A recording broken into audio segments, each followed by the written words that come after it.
Which objects are the best ones to have sex on? Today we decide.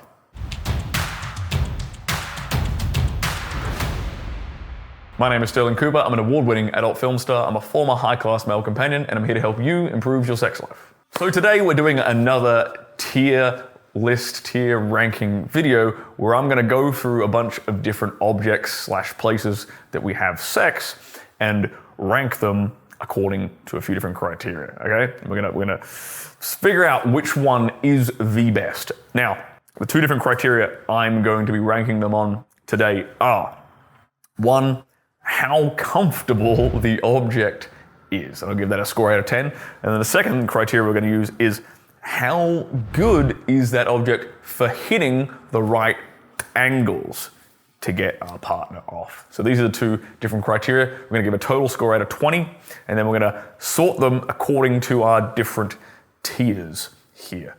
And obviously, those tiers are top tier being Turbogasm, second tier being Boner Town, third tier being Averagely Average, because it's right in the middle.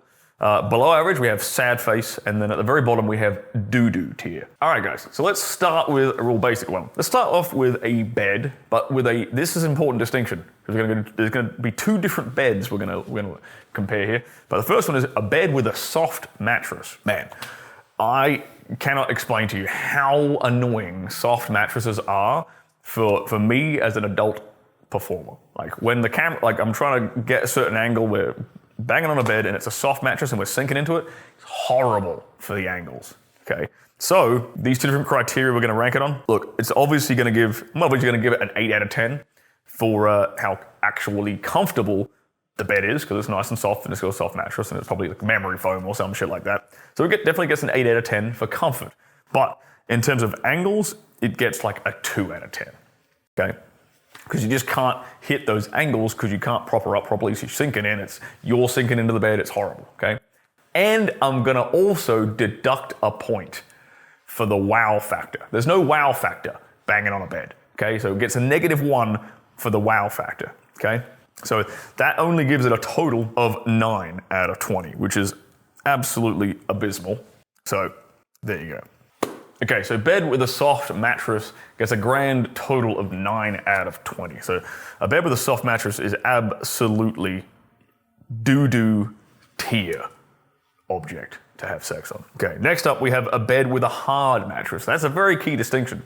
Hard mattresses, man, they're way, way better for having sex on. A bed with a hard mattress, in terms of comfort, it's actually more comfortable for you to bang on a hard mattress because you're not sort of fighting against the fact that you're sinking into a bed, right? While you're trying to you can actually kind of break your knees, stay in the one spot, you can kind of brace a little bit. So I actually give a bed with a hard mattress a 9 out of 10 for comfort. It's way more comfortable. In terms of hitting angles, that's good. You can move around, you can do whatever you need to do. Gotta get a 7 out of 10 for the angles component. But because it's just a bed, it gets a -1 for the wow factor, because beds are boring. Beds aren't exciting and exhilarating for the woman. So that gives us a grand total of 15 out of 20. So a bed with a hard mattress is actually Boner Town tier. It's actually up there. Now, moving along, we have the kitchen countertop. Kitchen countertop, in terms of comfort, well, because for you as the guy, right? Because you're just standing up. It's actually pretty comfortable. You can do a lot of work just standing up because she's resting on the countertop. You're not holding her up there. You just place her on the top of there. The angles are right. Obviously, you're doing this at the right height, like whatever surface is kind of at the right height for you. But it's like, imagine a hard countertop surface, like a marble top or a wooden countertop. 7 out of 10 for comfort, because you're just sort of sitting in the right spot. Yeah, okay, you're going to get tired eventually at some point because you're just standing up the whole time. It's not as comfortable as laying down.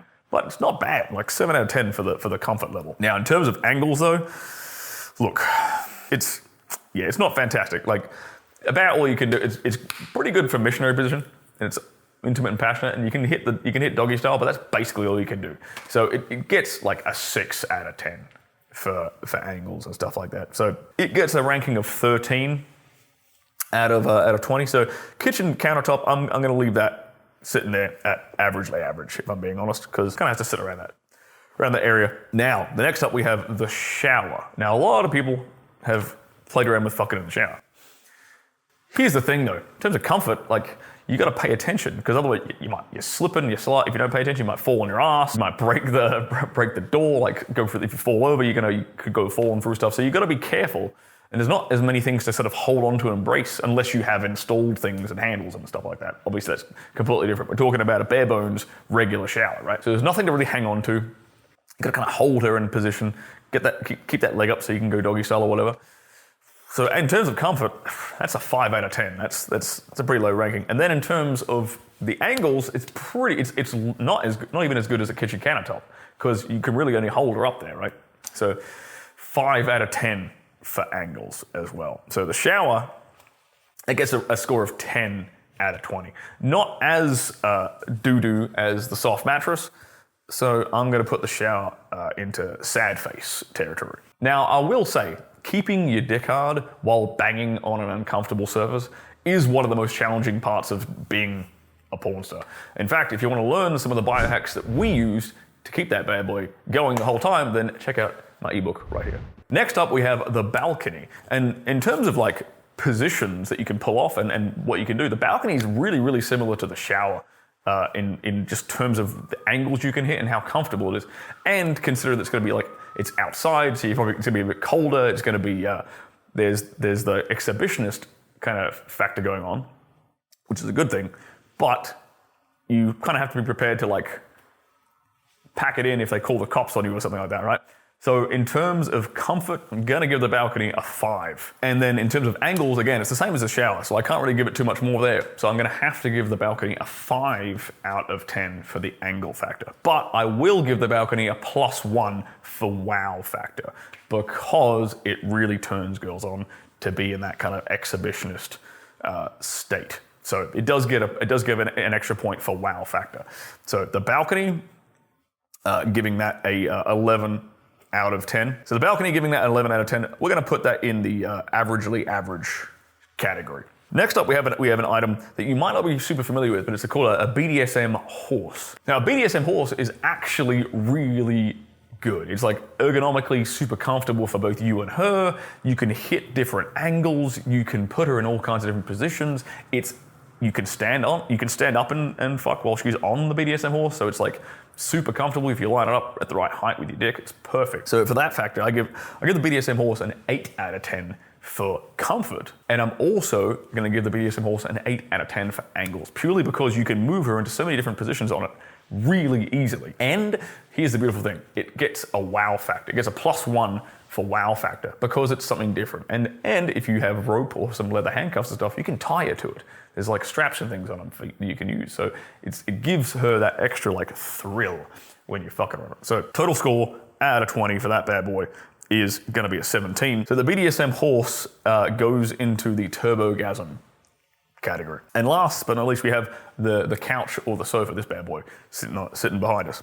Man, couches and sofas, they are the best thing. And as a professional adult film star, as someone who has sex on camera for a living, they are easily the best thing to fuck on. There's a couple of reasons why. Comfort-wise, 9 out of 10. Comfort-wise, the couch or sofa gets a 9 out of 10. It's just super comfortable. You can move around really easily. And here's why it's a bit better than a bed, because you can hang your legs off the edge, right? And you can get your hips off the edge for like cowgirl and reverse cowgirl and stuff. So you can get the range of motion in your hips really comfortably, more comfortably than you would on a bed. So, and also for that reason, in terms of angles, the sofa or the couch gets a 9 out of 10 as well, because you can hit those angles way easier. And you can stand off the side of the couch while she's on the couch for doggy style. So your hips are at the right height together. If you're taller, you can kneel off the side of the couch, hit her in missionary position, or you can get on the couch for missionary position. There's so many options.